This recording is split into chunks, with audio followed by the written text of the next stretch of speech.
Good afternoon, everyone. I'm hoping we'll be able to get started in the next minute or two.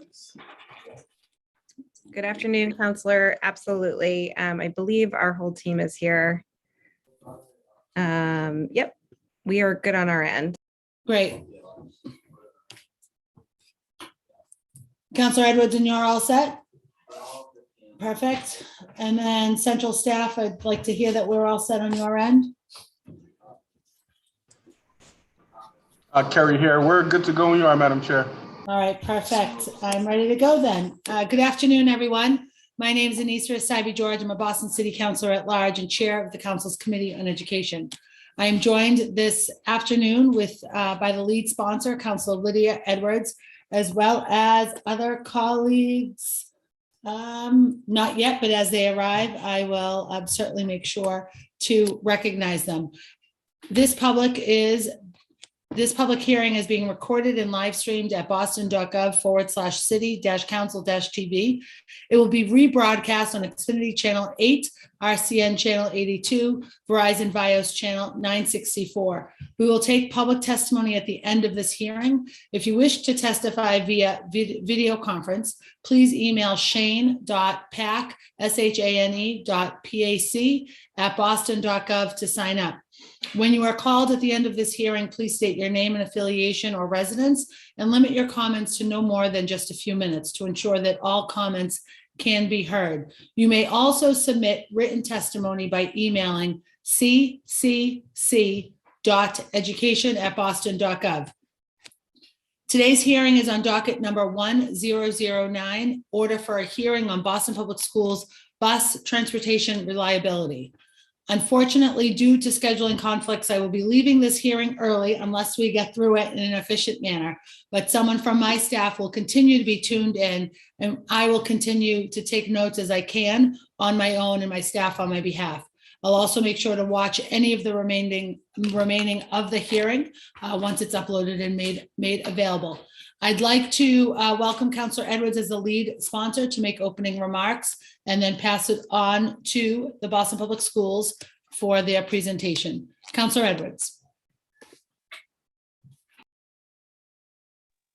Thank you very much, Councilor Sabi-George. I really appreciate you setting up this. I know how incredibly busy you are as Chair of Education, but I'm speaking on behalf of a lot of people in my district and a lot of my colleagues who not only had concerns voiced to them during the first week of school about children, BPS kids being able to get to school on the bus, but throughout the month of September, honestly, the concerns continued. And we had many people still reach out to our office from East Boston in particular, folks whose kids were getting to school, but then coming back from school was a challenge. I've heard from everybody from working parents to the brothers and sisters of people who are BPS who work in my office. One of my other staffers is also a parent. And honestly, at all levels, we found that this was different than other years. I know, and every year that I've been a city councilor, the beginning of the school year and busing has always got a little bit of a ironing out of certain issues, but this year felt different. This year is actually the first time I've actually had a hearing about it because of the amount of complaints that we received. I do want to thank the superintendent and Delverne for when we did voice one particular issue with a parent in East Boston that was resolved. But this isn't about the one for one. This is about the system and making sure that we have things in place for folks to feel that they are being heard and the issues are being rectified. I'd love for when BPS speaks to talk a little bit about the working group. I think the superintendent has set something up. I'd love a status on that working group. I'd love to hear a little bit more about the bus tracking system. Is there movement to make it an app so that it's real time on people's phones? I know online there is some real time information. I think we also invited today, I don't know if they're on the screen, but is the union as well. And I would love to hear about the status of people being able to drive or driver status, what our shortage is or isn't. And also as well as when it comes to bus monitors, what the status is of their our ability to recruit and maintain and have them. And I think a lot of this conversation, it will be very efficient, I promise, Councilor Sabi-George. It is about a check-in and understanding of where we're going to go from here. So thank you very much for being here today, and I appreciate all of everyone being here.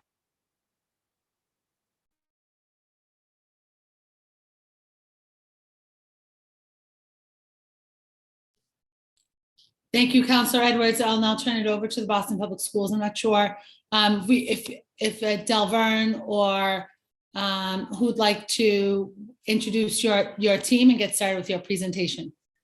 I'm leaning on Del because Del generally has all of the answers as it relates to the transportation space. And Indy, you're on mute. Try it here. Nope, can't hear you, Indy. Maybe it's, I don't know if it's your laptop.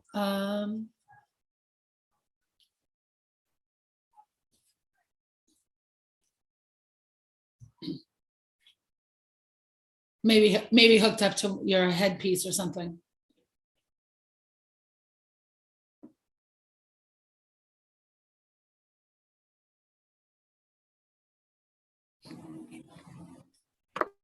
Sound? There you are. Can you hear me? Yes, perfect. Thank you. And I tried to prep like an hour before. We've only been doing this for 2 years now. Go ahead. Imagine. Welcome. Sorry about that. Good afternoon, everyone. My name is Indy Alvarez. I am the Chief of Operations for Boston Public Schools. And today I am here with Delverne Stanislaus, the Director of Transportation, Dan Rosengard, Assistant Director of School Support and Customer Relations, and Varsha Ransomer, Special Assistant to the Director. The transportation team will be leading the presentation this afternoon. I would like to say that despite the challenges at the start of the school year, I am really proud of the work this team has done and continue to do to provide quality service to students in the city of Boston. And because we want to stay on the schedule, and I want to make sure that each and every one of you can hear what Delverne and her team has to present. I'm going to turn it over now to Delverne Stanislaus.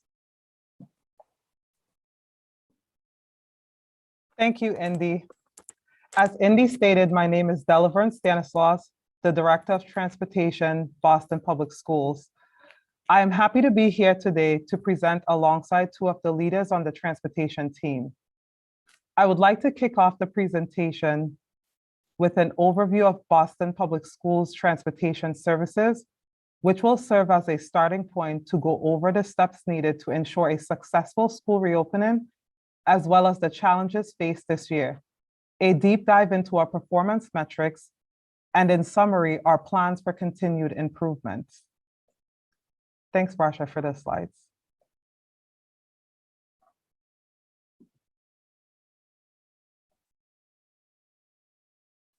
The Boston Public Schools Department of Transportation transports 22,000 students daily. This includes 5,700 students who receive door-to-door transportation and 1,600 students who require bus monitors.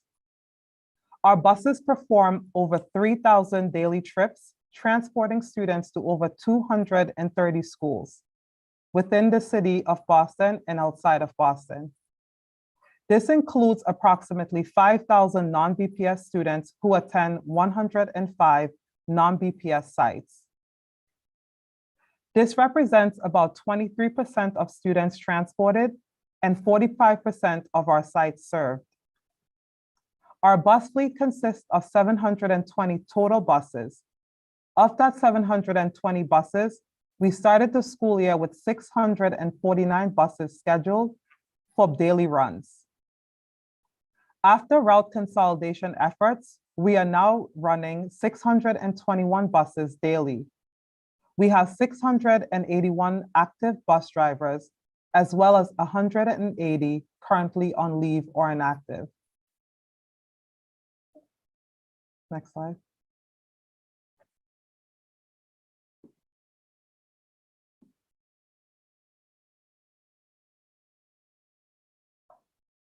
There are several key elements required for transportation to have a successful school start. Our on-time performance and overall readiness are dependent on success factors relating to these key elements. Next slide. First, and one of the most important elements of a successful school startup is timely receipt of accurate enrollment data from Boston Public Schools Welcome Services. This includes non-BPS enrollments. We also rely on accurate and prompt transportation eligibility data from the Office of Instructional and Information Technology, and transportation-specific IEP and 504 plan data from the Office of Special Education. This data dictates fleet size and driver and monitor hiring needs. During the summer months, our routing and scheduling team must complete home-to-school routing, review transportation change requests, and complete fleet scheduling and consolidation. In order to complete this work, student data must be received with adequate lead time, and sufficient personnel must be available to route and schedule. Recruitment, hiring, and training of bus drivers is also key to the ability to run the operation. Successful completion of the work depends on accurate projected needs, successful recruitment, retention, and management of drivers on leave. Next slide. To prepare for the start of school, the transportation team must recruit, hire, and train bus monitors to meet projected coverage requirements for our students with special needs.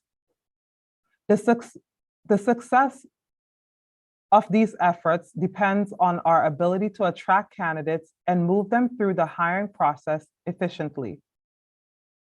Yard preparedness is key to a successful reopening. TransDev leadership is accountable for completing a rigorous reopening checklist to ensure that all vehicles pass maintenance and safety checks. Operational personnel are trained, prepared, and additional staff on the ground at the 3 yards to mitigate any operation issues that may arise during the first few days of school. In conjunction with this work, TransDev also runs the fall driver's bid, where drivers select routes and coordinates dry runs to minimize operational issues on the first day. We communicate bus assignments and protocols to families and schools and provide customer service support via our transportation hotline, chat, and support portal to provide a high level of service. It's important to ensure the customer service team has adequate staffing, including multilingual support. Just as important is proactive outreach to families to ensure they have their bus assignments and understand how to request any changes to their child's transportation assignment. Next slide.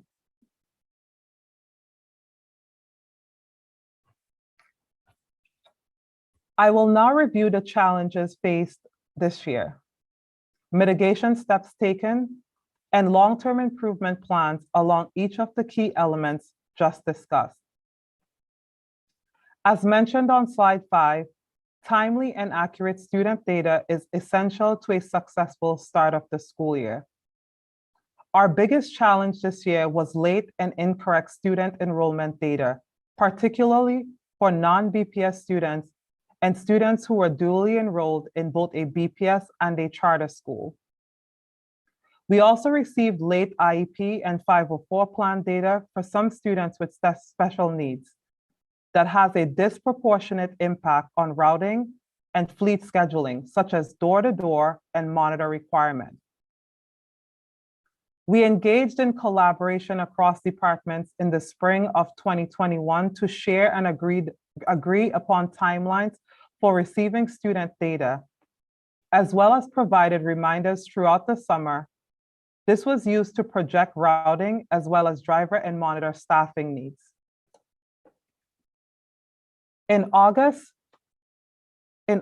issues in the student data for routing were discovered.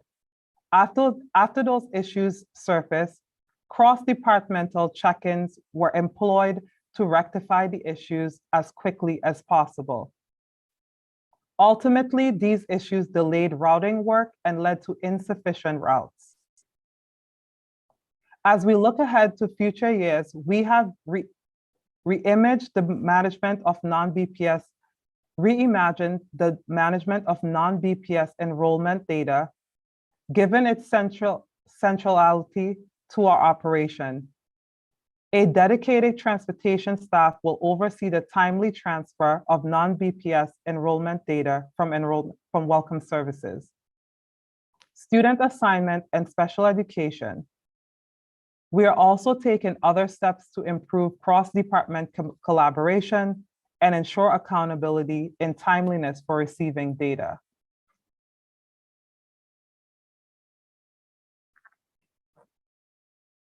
The delays in student data discussed on the previous slide led to delays in completing routing work and shortened the window to optimize routes and increase efficiency necessary to hit projected routing targets. In addition, our department experienced a lengthy delay in receiving district approval to contract our fleet scheduler. Due to unforeseen delays in the multi-step approval process, the contractor was ultimately not cleared to start work until August 6th, more than 3 weeks later than the intended start date. This led to significantly shortened window for fleet consolidation work, which resulted in 25 more scheduled buses than anticipated in the total fleet at the start of school.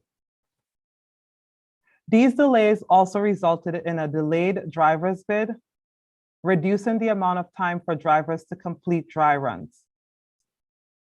The department had planned to maximize the routing teams in office time in early summer and for the contractor to start fleet scheduling and consolidation work early. However, as a result of these delays, we had to continue fleet consolidation work throughout September and early October. Ultimately, we removed 28 buses from the fleet since the start of school through more efficient routing and fleet consolidation. We now have 621 total buses in the fleet, in line with initial projected needs. Looking forward, there's now clear alignment across the operations department and district-wide regarding the importance of the timeliness that must be met to ensure that transportation has time to complete necessary routing and fleet consolidation work. The transportation team is also taking steps internally to strengthen our routing capabilities. We have recently hired a new data analyst who will train in fleet scheduling to remove our reliance on an outside contractor for scheduling.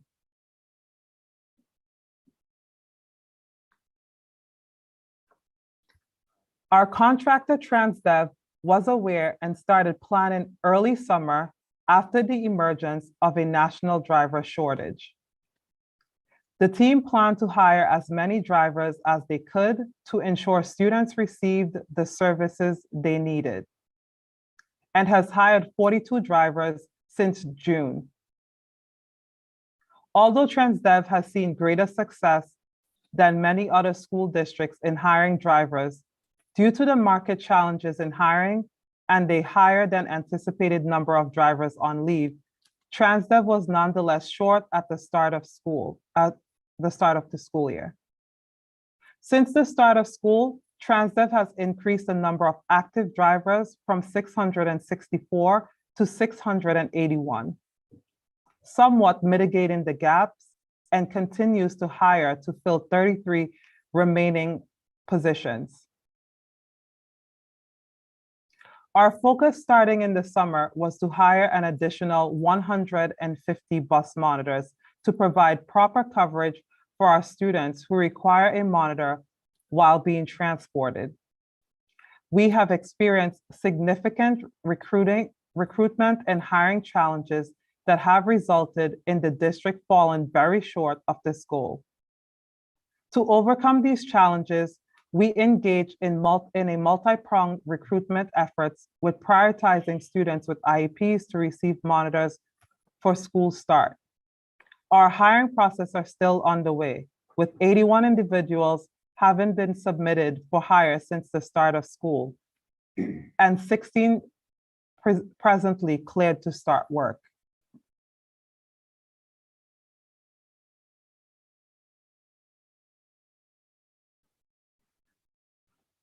Though there were many challenges this year that could have affected yard preparedness, TransDev worked diligently to proactively address these issues well before it could negatively impact the operation. Despite the ongoing supply shortages due to the pandemic, TransDev was able to identify and order supplies ahead of time. Though there were frequent changes to timelines and data, TransDev maintained close communication both internally and externally and successfully accommodated new timelines and data in order to proactively address historical issues with GPS units. TransDev increased their focus on bus GPS health. In addition, they prepared for start of school operation needs by arranging for TransDev corporate and operation personnel to be on the ground and assisting during the start of school. Overall, the steps taken in terms of yard preparedness and communications help lessen the impact and stress of late assignment data on the overall operation. I will now turn it over to Daniel Rosengard, our Assistant Director of Customer Relation and School Support Services.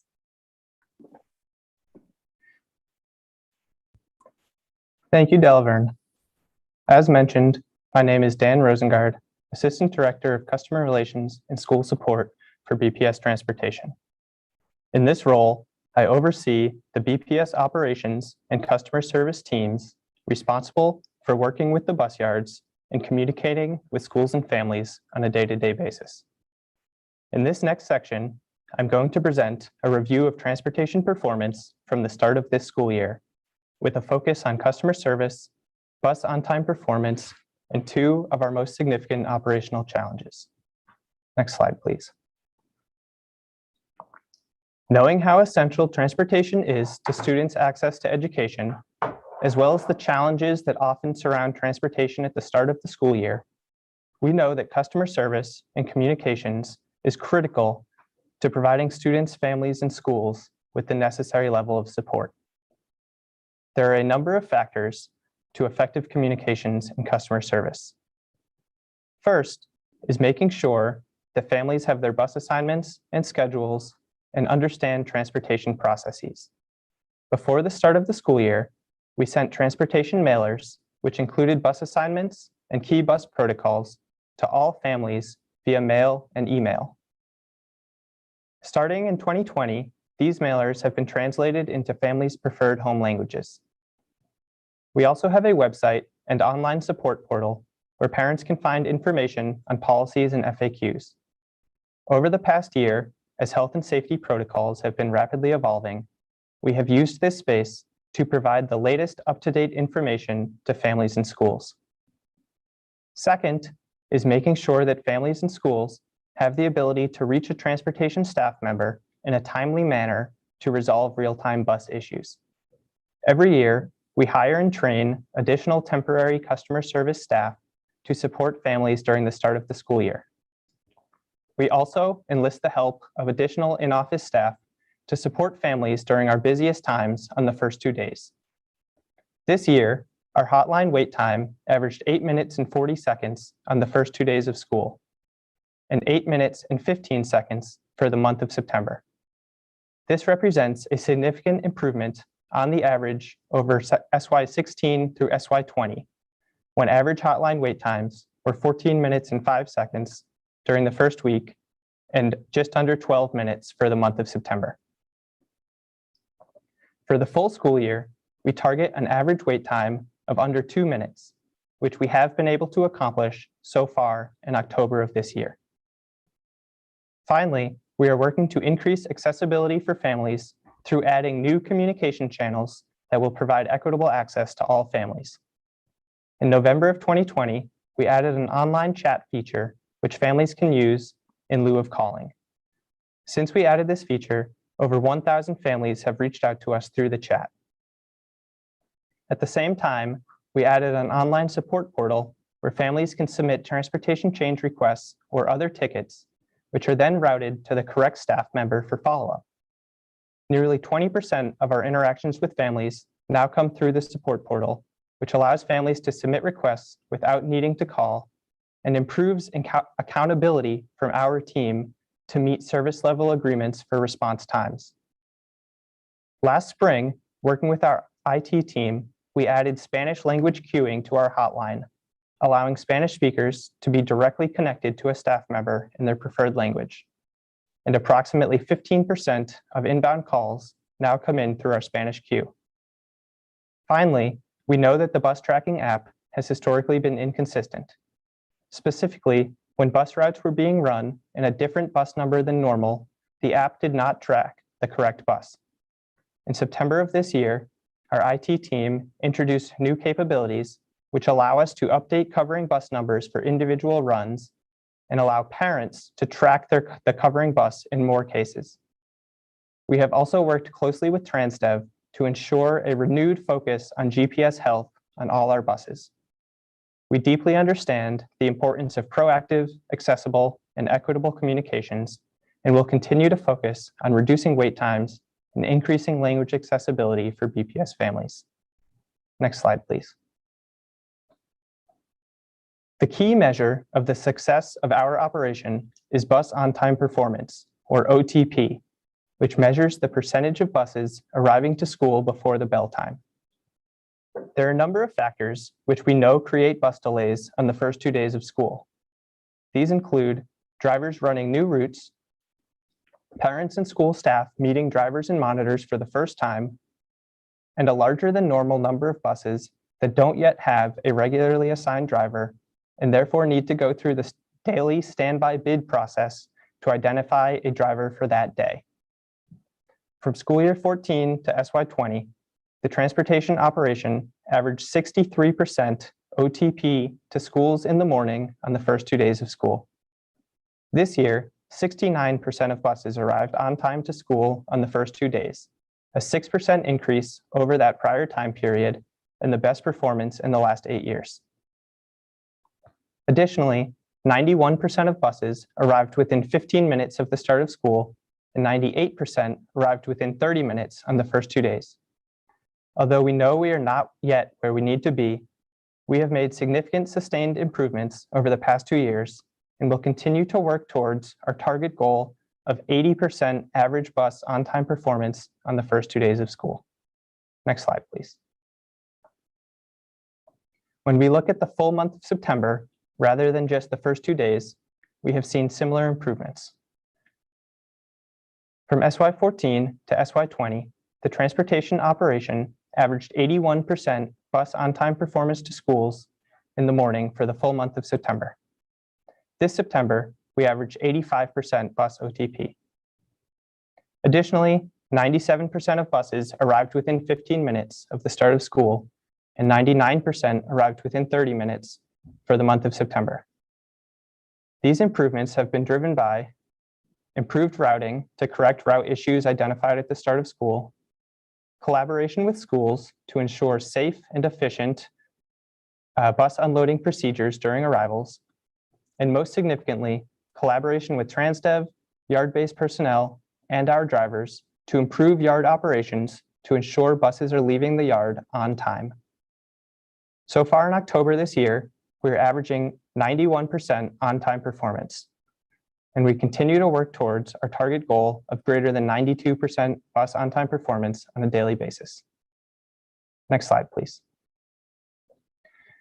I now want to discuss what we know is one of our most critical operational challenges, namely uncovered trips. An uncovered trip occurs when there is not a driver available to run a bus route at its scheduled time. We recognize that when this occurs, it has a disproportionately negative impact on students and families, particularly our most vulnerable.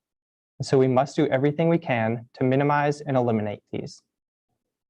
Prior to the start of school this year, BPS communicated to families, schools, and the public that we anticipated not having enough drivers for all scheduled bus routes when BPS began the school year. This was the result of 3 main factors. First, due to the incomplete fleet consolidation work discussed earlier, we had 25 more buses than anticipated assigned daily work at the start of the school year. Second, due to the challenges discussed with driver hiring and leaves discussed earlier, in Boston, we were more than 25 drivers short of originally projected driver needs at the start of the school year. So what this really boils down to is we had 25 fewer drivers and 25 more buses than we would have liked on the road at the start of the school year. Although we had enough drivers to run all bus routes as scheduled, if all drivers showed up to work, we had little to no buffer in the system. And so with uncertain driver attendance, we knew that we would likely not have enough drivers for all scheduled routes at the start of the school year. Each morning, any bus whose driver is not in that day goes through the daily standby bid process. This is a contractually obligated process where available standby drivers can select their work for the day in seniority order. In the case where there are not enough standby drivers available to cover all open runs that day, any runs which are not selected by a standby driver are then uncovered. The list of uncovered runs is available when the standby bid ends, typically around 6 a.m. At that time, BPS immediately takes the following steps.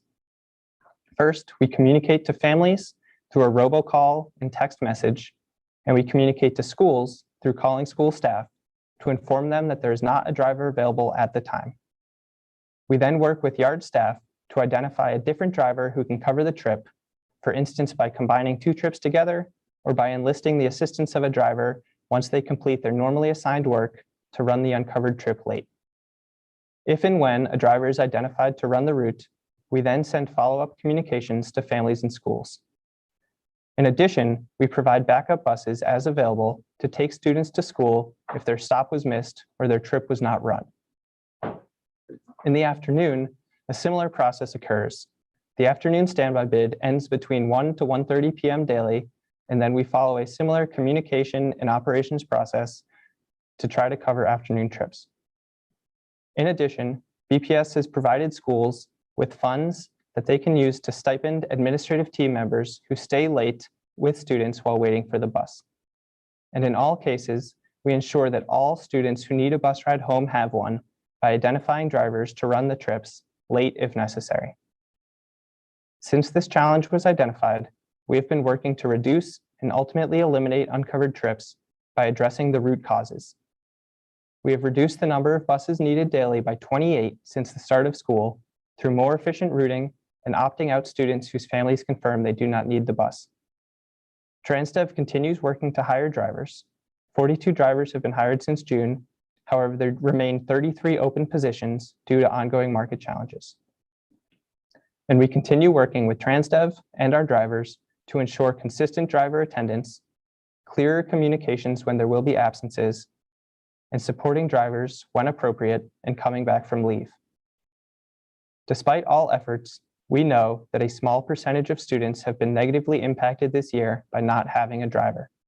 We own that we have failed too many of our students this year. At this time, our daily operation can run with all trips covered at average driver attendance levels with a small amount of buffer. However, we must and will continue working to address the underlying causes in order to add additional buffer into the system and ensure that we fully address this challenge for future school years. I will now hand off to my colleague, Varsha Ramsamer, for a deep dive on monitor shortages.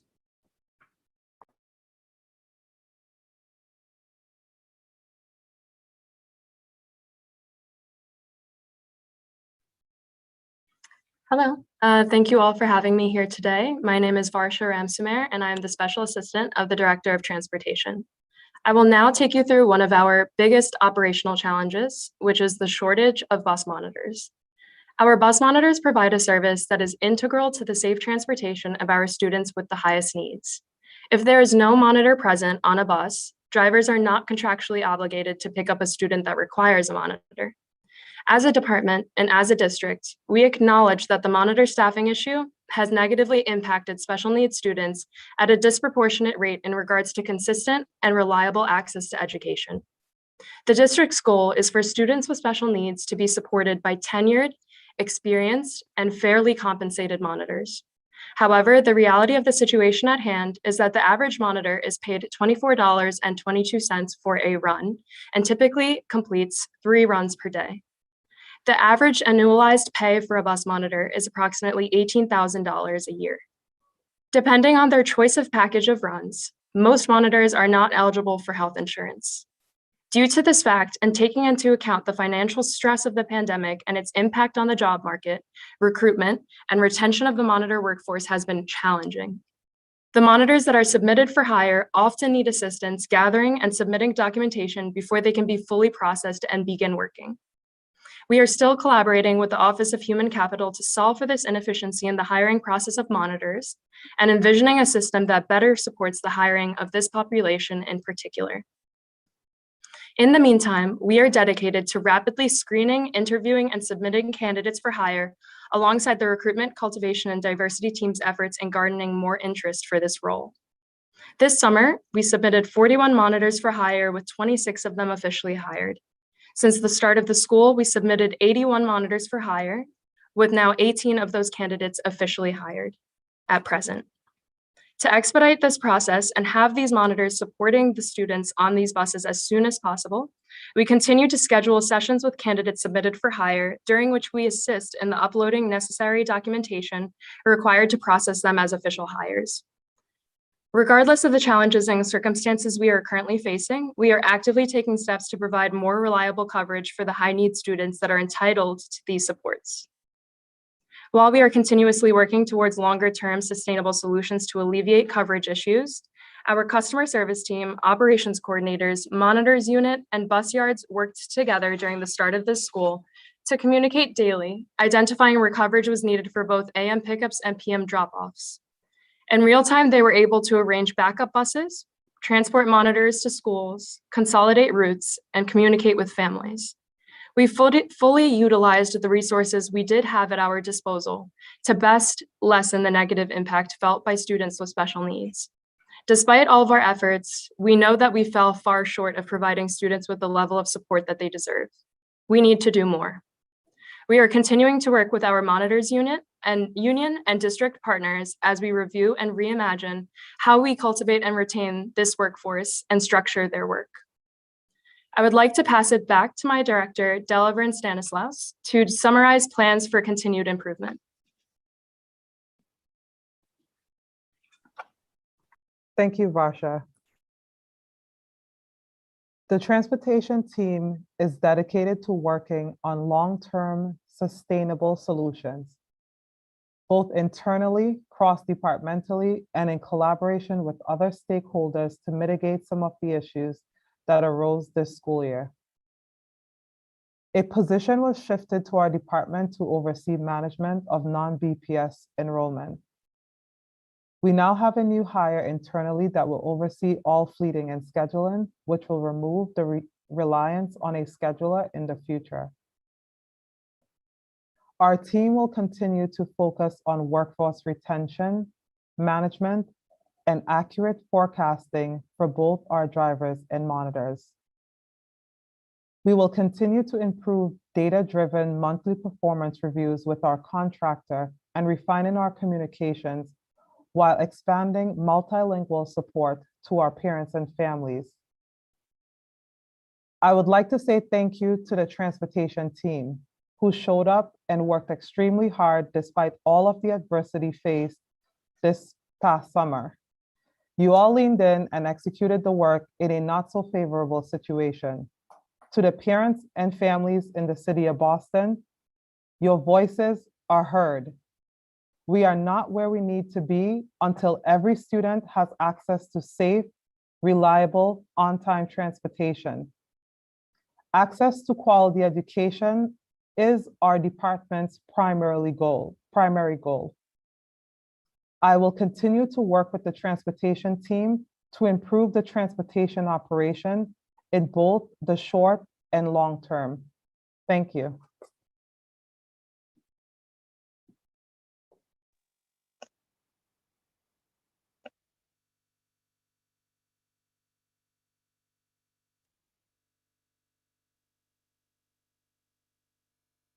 Councillor Sabi George, I have several questions if it's okay if I just went through them, or I didn't know if you had. I was just waiting for the screen to clear. No, I'm happy to turn it over to you for questions, Counselor Edwards. And thank you to the Boston Public Schools team for that very thorough presentation. I'm assuming it's in my inbox as well as council colleagues, that presentation. Yes. That's right, Madam Chair. I sent it out. Thank you. Thank you, Shane. Counselor Edwards. Thank you very much. I wanted to first start with when it comes to the recruitment, maybe this is the first time I've heard this. I didn't realize bus monitors were only paid $18,000 a year. And so, I mean, I know you have a deep dive, but do we have to go that deep to figure out why that's hard to recruit people for $18,000 a year with a Boston residency requirement? Every year, BPS submits a budget. Has there been regular increases in those salaries for the budgets? Was there one even this past year? I can predict that your recruitment's going to be even harder if there isn't one proposed for this up and coming year. And then also, is there any way to supplement? Can you pay some parents, or is there another place to recruit to help pay for on daily wages for bus monitors? That's my first question.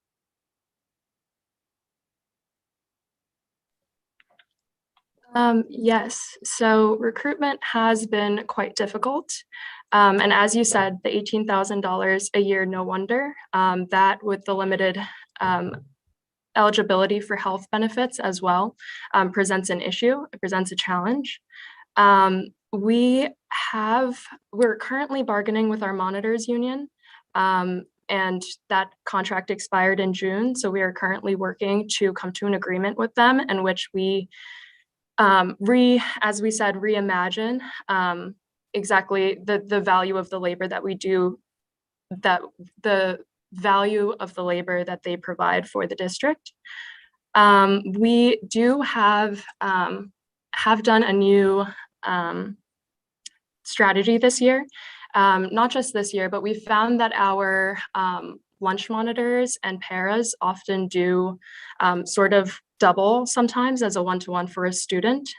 So we have connected with Food and Nutrition Services and are working towards combining our hiring pool to see where exactly we can provide that additional coverage for students. Okay. And you're in the middle of negotiating. Is one of the asks an increase in pay from the Boston monitors? Okay. What is that increase they're seeking? I don't think we can get into the bargaining conversations that we're in right now, Counselor, but happy to loop back on some of those conversations. And I do want to just echo what Varsha said about really trying to reimagine these positions. I think that we've learned from this pandemic and, we have this shortage now. And so how are we thinking about these jobs differently?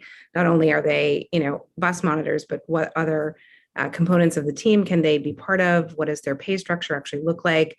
One of the things that we have talked to some of them about is the salary that they're making allows them to receive other benefits, right? And so actually increasing their salaries.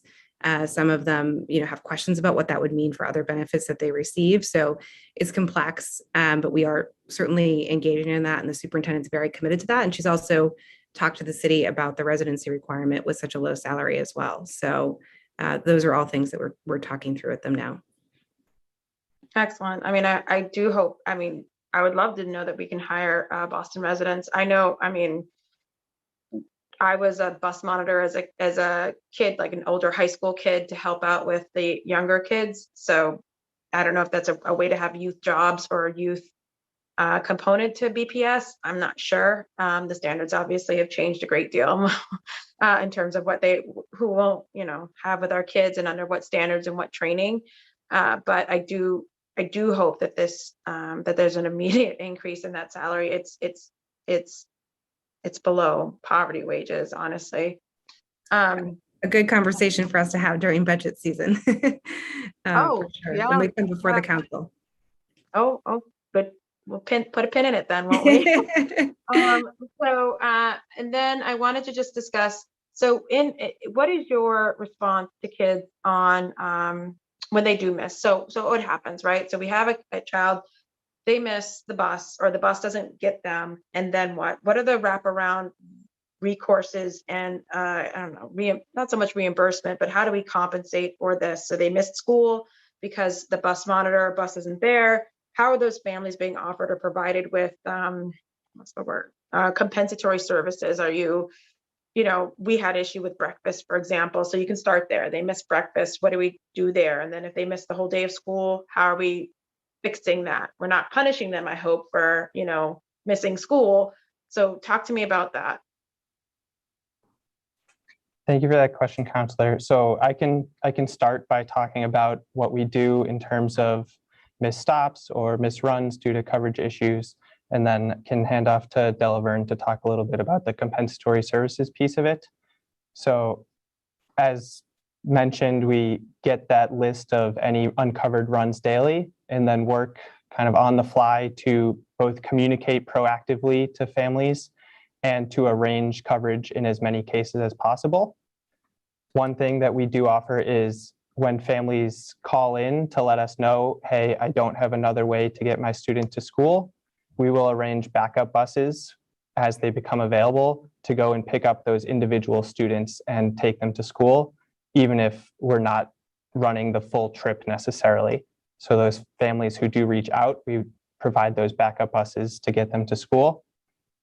So that's kind of one thing that we do. We also, are monitoring coverage trends over time and making sure that, students are not disproportionately impacted if one bus is having kind of consistent coverage issues over time. So that's another thing that we attempt to do. And then Delaverne, would you like to talk about the compensatory services piece? Yep, I would like to jump in and discuss the compensatory services piece. One thing I wanted to tack on the end of what Dan said, however, and for us to note is that when we work on backup buses, a lot of times, so the families that we're working with across the district, right? They are working families, so our backup buses at times can inconvenience a lot of our families because we are deploying the backup buses after the students assigned pickup times. So I just wanted to make sure that we named that. Second, Counselor, to your question about compensatory services and penalizing students. So our students are not penalized because of our buses when our buses don't show up and or sometimes shows up extremely late to pick up and anchor at schools after the arrival time. In terms of compensatory services, we have worked with the Office of Special Education, and this past summer we were able to support families. We provide buses and supported families with compensatory services. I know that the special education team worked with families. We worked with schools, kept a few schools open, and had teachers at schools this summer that provide compensatory services to families. To our special education families, sorry. I know that our special education families who are missing services during this time, they are working with the special education team for the special education team to set up compensatory services if families need access to transportation during those times. We do provide transportation for those kids to get access to those services. Do you also talk to me about the wraparound services or the compensation services for kids with IEPs who miss school, which I think they would have to be different. I mean, legally, right? And then Counselor Edwards, after Dell or whoever answers that question, one person who has signed up for public testimony is in our wait room. So I'm going to switch to that individual and then come back to you. Also, thank you. Thank you, Counselor Edwards. Sorry to interrupt you, Delverne. No problem. Thanks for that question, Counselor Edwards. So when students, so on the special education side, when students who get to school late and or a bus does not show up and the student cannot access school, there's the special education team at the school and or a COSE at the school will work in collaboration with the special education department on time. So over the summer, either during February or April vacation, or a time that works for the parents and the school to accommodate those students to receive the services that was missed due to transportation.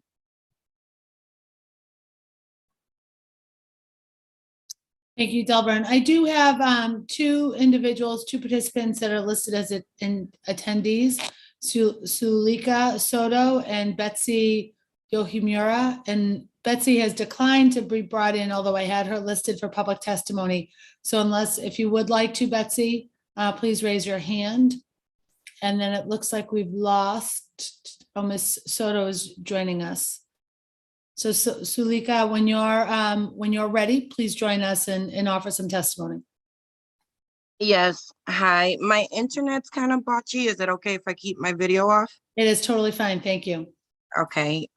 So thank you. I didn't really prepare much for this, but I am so my name is Suleika Soto. I am a BPS parent. I am a parent advocate as well. And I am here today to express a little bit of my concerns and some of the concerns that I've been hearing from parents in the BPS community about what is really going on with transportation. I think that one of the biggest problems that I have seen, I mean, till this day, even yesterday, parents are still receiving messages at around 1 p.m. in the afternoon that their schools, that there's not a driver for their schools. They have to make changes to their schedule. They have to find a way, they have to leave work. They're risking their jobs. They have to leave work in the middle of the day. They have to look for alternate ways to, they leave, thinking that hopefully it's a normal day. I think that it is ridiculous that, we could sit here and apologize for these things. It's been 2 years of a crazy pandemic. There's been a lot of, we've all been going through a really hard time, especially students and parents, with the constant changes and the constant, things that we're having to deal with last minute. I think that there's a lot of creative things that we can do, right? Like there are places that are, other cities that are compensating parents $300 a month if they decide to bring their kids into school, like, drop them off and pick them up. There could be some sort of like carpooling ideas. I think that there should be some some urgency in trying to fix these problems. It's been 2 months. And then when we go to school committee meetings, and again, with the school bus monitors, there's a bullying problem. And there's other problems that go on. I mean, bus drivers, it's hard for me to drive with my child in the back seat, let alone a bus driver who is, driving with, I don't know how many kids in the back who are all, antsy. So, I think it's unacceptable. I don't know what BPS has done to work with the bus drivers union. I know that the Boston Education Justice Alliance had a community meeting where the bus drivers union person was there, and he himself did not even have a route for his child. And that was 1 month into this.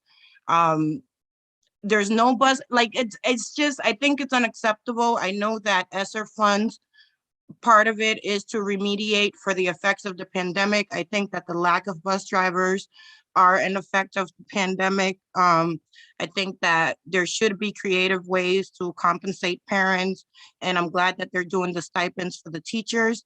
I think that it also just, the trust is not there between parents and BPS, and because, when I know Ms. Thanaslis, I'm sorry if I'm saying your name wrong, you just got an award for safety, but then, I hear from parents that their children are getting our kids are coming out traumatized, from their school bus rides. The same thing with the mother in East Boston, that's it's a safety issue, it's a trauma issue. And then again, they sit there and they say that this is the best year for transportation. Like, I don't know how that cultivates trust. It is not the same thing that is happening on the ground with parents and like with parents and students. It's just too much for parents. And I think there needs to be creative ways. I mean, can BPS maybe connect with the DTA, right? I know that the DTA for certain benefits has like a work requirement. I mean, either, connect with them or pay parent stipends, try to come up with some carpool plan, work with the unions president who has been doing this work for years to try to plan the routing. And I think that this is another year of learning, and we should definitely do better. There should have been a better plan. Suleika, Sorry. thank you very much for your testimony this afternoon. Betsy, I know, doesn't want to join us for public testimony, and I don't see any other individuals signed up for testimony in the waiting room. So Councillor Edwards, I'll return this back to you, and I actually will turn the gavel over to you as well to wrap up this hearing, if that's okay. Thank you, everyone, for being here. I apologize that I do have to leave at this hour. You're muted, Councillor. Councillor Edwards, this is for you now.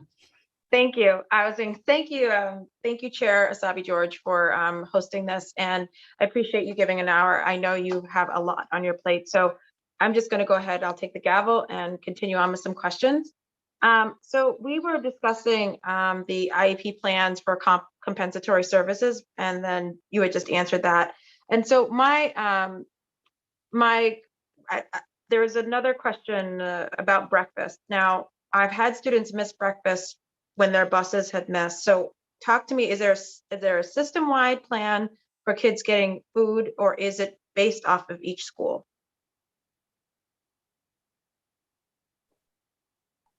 Unfortunately, I don't have the answer to that question. However, I can get right back to you on an answer to that question. I think that oh, I was go going to ahead, say we Megan, can ask sorry. our food services team to follow up on that. And Chief Alvarez, I don't know if you have anything to add there. Yes, I know that one of the things that we do with food services is that every kid, despite of what school they're in, are eligible for a meal.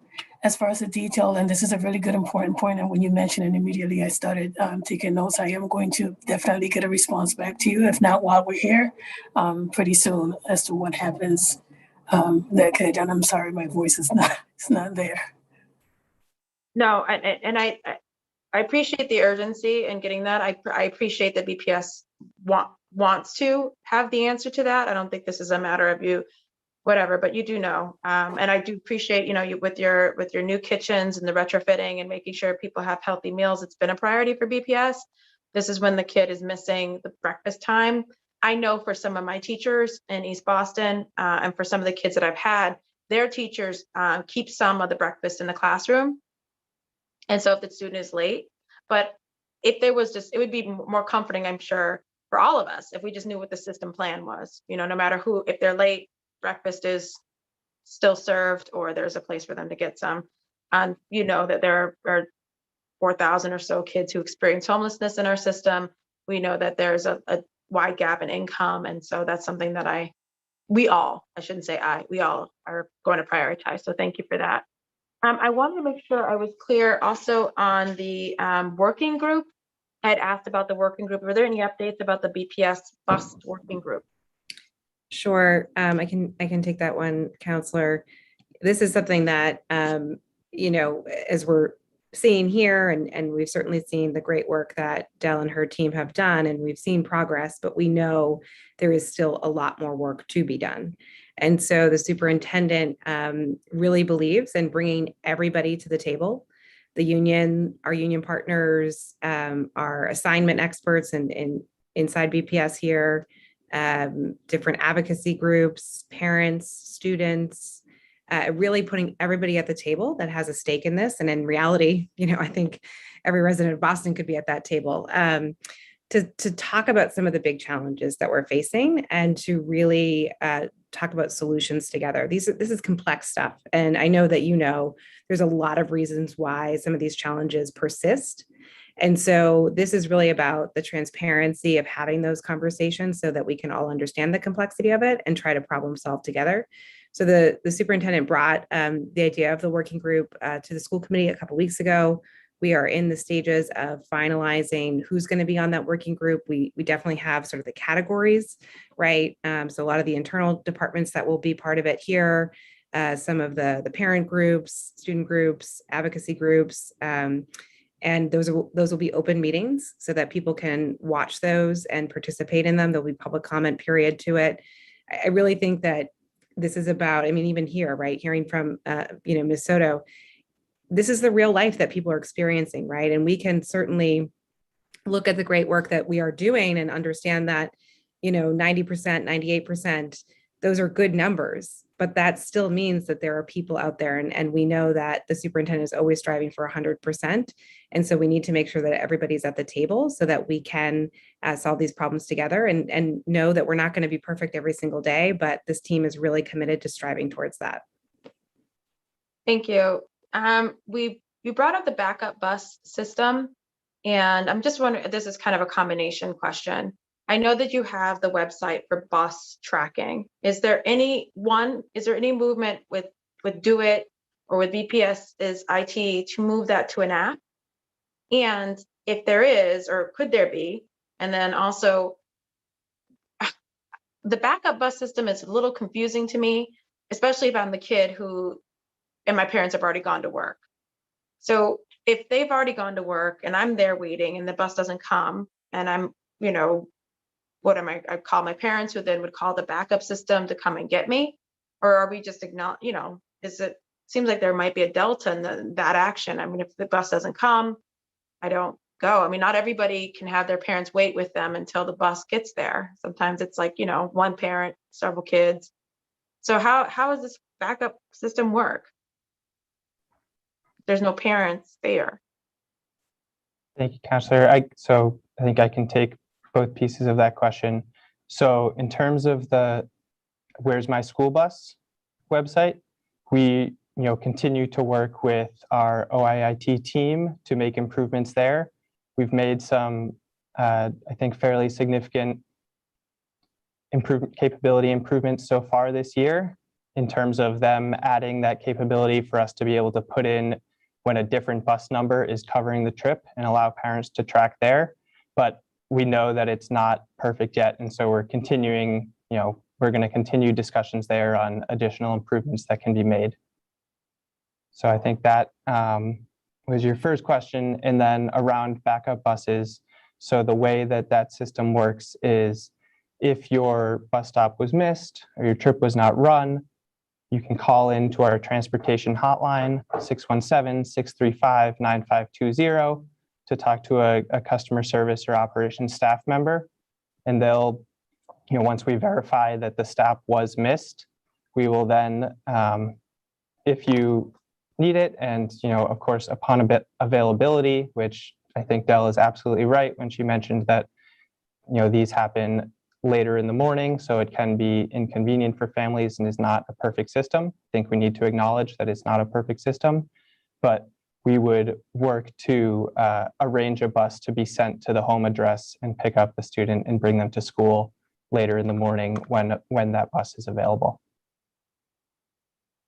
Well, I hope that the working group will really deal with that backup system, our backup bus system a little bit more to make it more efficient. I still don't know how, if a kid's parents are already at work, how they are going to, if they don't know necessarily that they're about to miss it, right? The bus doesn't come, then they report that the bus was missed them, and then that goes to the system, and then they're trying to get a backup bus. And I appreciate both you, Dan and Delver, acknowledging that the system is in growth. I'll say that, right? It does have room for improvement. So this is not an attack. It's more, maybe these were suggestions. One, can we get it to be an app one day so that people have it on their cell phone and they can track their bus from work so that they're not not everyone gets access to, there are people who are essential workers, there are people who work in grocery stores, there are parents who work everywhere. Not everyone has access to a computer to know where the bus is. So that's one thing, at least being able to access it on an app. And then two, if there's any way for us to look, combine some of the suggestions, I think one of our public speakers had, either there's groups of parents or there's backup systems that, school communities can create that allow for people to help each other out. I think it forms community. I think it forms cohesion of folks in schools, and not trying to exasperate, obviously, inequities, because we don't want one school system to have a whole backup system to transport their kids and another school doesn't. But it's a real concern, I think, for all of us. This is not a us versus them. This is a real concern for all of us, and I do hope that the priorities are increasing the salaries of the bus monitors and really coming up with a backup system, because you're moving 60,000 people, kids, 22,000 students. 22,000 that, and I know you're striving for 100%. I know also the likelihood of 100% is just unlikely, even in the best of circumstances. So the question is, what's your plan B? What's our strongest plan B? And I'd love to be part of those conversations to help with the plan B, especially for us across the harbor in East Boston. It does make a huge difference, especially when we go to school, out of East Boston. I don't want to belabor anything. I feel that people are here trying to do better. And I feel that there are, you walk through where the deltas were. And I really appreciate that transparency. I really do. You acknowledge this is why this is probably happening. And that's real. And I appreciate that genuinely. So I don't have any more questions, I promise. It's over with. Unless you have any questions or statements that you would like to say as BPS on this particular topic, I don't want to belabor this, and I'll check our public testimony to see if there's any folks who want to continue or want to ask questions. It looks like no. So I think the only thing that would be immediate for me is your backup plan for kids who miss breakfast. The other plans will probably be conversations for budget and also for the working group. But I I really would appreciate what happens when they miss breakfast as soon as possible. Thank you, Councilor. And I'm going to have Della Byrne close us out, but I just wanted to publicly say that the transportation team have done an awesome job to work above and beyond. This is not a 9-to-5 team. This is a team that starts really, really early in the morning and don't stop until the work is done. And they're completely committed to getting the work done for every single one of our kids. And although we see that 100% is unlikely, we're definitely aiming for it and get as close as possible as we can. But I do appreciate you guys putting this together and having us here today, and I will turn it over to Del. Thanks, Indy. One of the things I just want to reiterate is that the transportation team is committed to improving the quality of access to education to the students in the city of Boston. I would like families to know that, I know I've heard families, this team have heard from families every single day, and we are working diligently to ensure, that we are trying to build sustainable structure within the department to ensure access for our students in the city of Boston. Counselor, I look forward to working with you and other folks on the council and other folks in the city of Boston, and also our parents and families, hearing it from our parents and families, having our parents and families at the table is very important while we work through building a sustainable structure for students.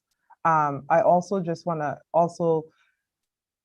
say to the transportation team, I continue to just be happy daily that I have this team supporting the students of the city of Boston. This team is up 4:30 in the morning and until the work ends, whatever time at night, we all pull together to support. So I just wanted to shout that out as well. But like I said, parents and families, we hear you. We are working diligently to ensure quality access to education. Thank you all. Without further comments, we're going to go ahead and end today's hearing on school busing. And we will look forward, any feedback, this is to the folks who are watching or who will watch, any feedback or answers that we receive, including the deck that we received from BPS is part of the public record. And we will make it readily available to anybody who requests as well. So thank you all for coming today. Goodbye. Thank you.